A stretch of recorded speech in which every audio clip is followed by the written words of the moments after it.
Kutukan Alamem di tanah Domande dan Kalibian.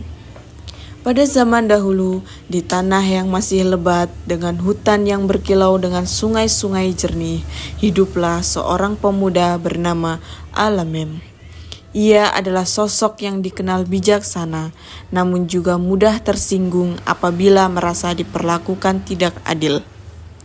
Suatu hari, Alamem memutuskan untuk berjalan jauh dari kampung halamannya, menyusuri tepian sungai, melewati rawa-rawa, dan menembus hutan-hutan yang rimbun hingga akhirnya tiba di Domande dan Kalibian. Kedua daerah tersebut saat itu sedang dalam suasana meriah, pesta besar tengah berlangsung. Dari kejauhan terdengar bunyi tifa bertalu-talu, diiringi nyanyian dan tawa riang penduduk yang berpesta.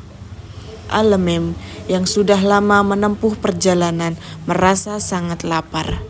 Aroma sagu sep yang dipanggang dengan daging rusa, ikan bakar yang gurih, dan uap harum dari sayuran hutan yang membuat perutnya berbunyi keras. Hatinya pun dipenuhi harapan bahwa ia akan diterima dengan hangat dalam pesta itu. Dengan langkah percaya diri, ia mendekati kerumunan dan mencoba bergabung. Namun, sesuatu yang tak ia duga terjadi. Penduduk Domande dan Kalibian tidak menyambutnya dengan keramahan. Alih-alih mengundangnya untuk menikmati hidangan lezat yang terhidang, mereka hanya memberinya sekerat kulit saham, kulit kanguru yang keras dan hampir tak bisa dimakan, serta beberapa potong pisang yang sudah terlalu matang. Alamem merasa dipermalukan.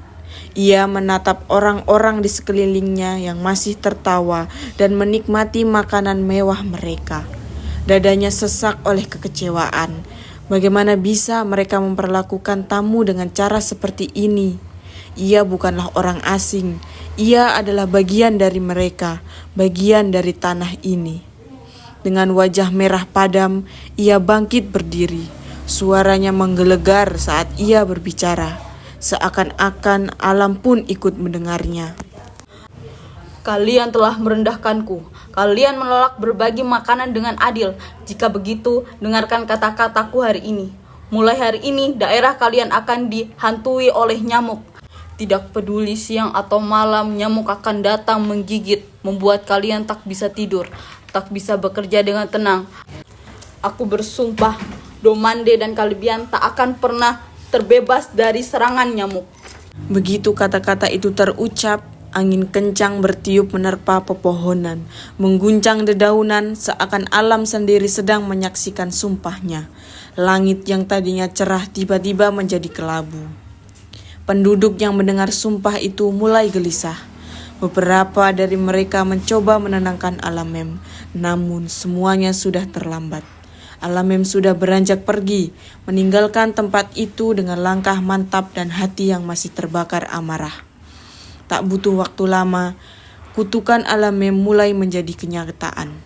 Keesokan harinya, penduduk Domande dan Kalibian mulai merasakan sesuatu yang berbeda. Nyamuk-nyamuk yang biasanya hanya muncul saat senja, kini berkerumun sejak pagi.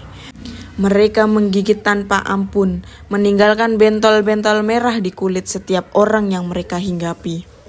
Hari demi hari berlalu, dan nyamuk-nyamuk itu semakin banyak. Mereka berkembang biak di rawa, di genangan air, di balik pepohonan. Penduduk mencoba segala cara untuk mengusir mereka, seperti membakar daun wati, membuat api unggun besar, bahkan melumuri tubuh mereka dengan ramuan tradisional. Namun, tak ada yang berhasil. Nyamuk tetap ada, tak peduli siang ataupun malam. Sejak saat itu, Domande dan Kalibian dikenal sebagai tempat yang dihuni oleh gerombolan nyamuk, tak terhitung jumlahnya. Orang-orang yang datang ke daerah itu selalu diperingatkan, bersiaplah, di sini nyamuk tidak pernah tidur.